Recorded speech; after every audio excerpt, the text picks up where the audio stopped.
evening and welcome to the Friday's edition of the Regional News.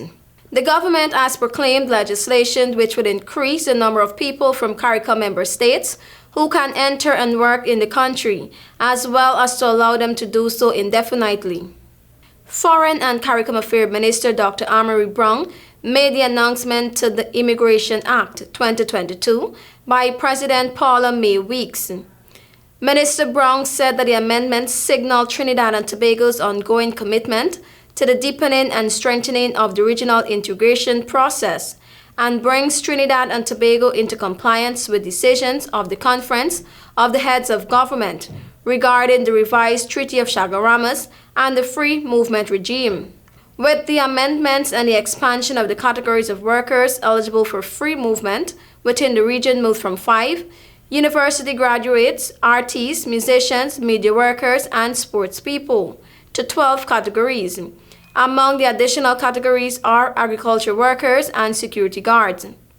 Another major development as a result of the change will see CARICOM workers being allowed to stay in Trinidad and Tobago indefinitely.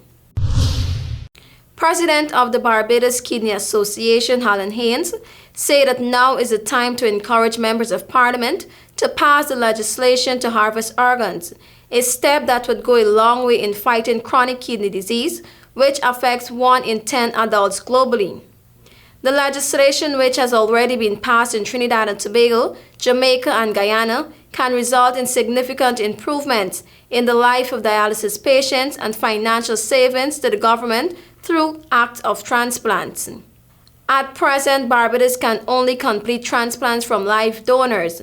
The law does not allow kidney transplant from deceased persons. This limits the amount of kidney transplant that can be done. Government has passed legislation to allow doctors to harvest organs when persons are deemed to be brain dead.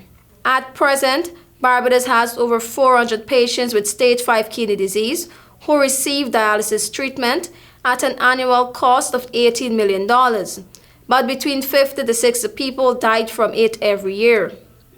Additionally, there are between 20,000 and 30,000 people on the island with kidney disease between stages 1 and 4. If the Office of the Director of Public Prosecution does not receive additional staff soon, then it could lead to a collapse of the criminal justice system. DPP Roger Gaspard stressed the shortfall of his office in prosecuting matters and called for appointments of additional attorneys to his office. For the DPP's office to effectively operate, Gaspard said that they will need approximately 129 attorneys, but there are only 58 prosecutors. Over the past few months, a number of senior prosecutors have left the DPP's office to become judges. With the departure of those former prosecutors, Gaspard said, contrary to the belief of some, he did not have the power to hire staff. Gaspard stated that while he is chief legal officer, what some do not seem to understand is that for persons to be appointed to his office, that decision would have to be made by the chief financial officer, which he is not. Thank you for watching. I'm TIANA Cole.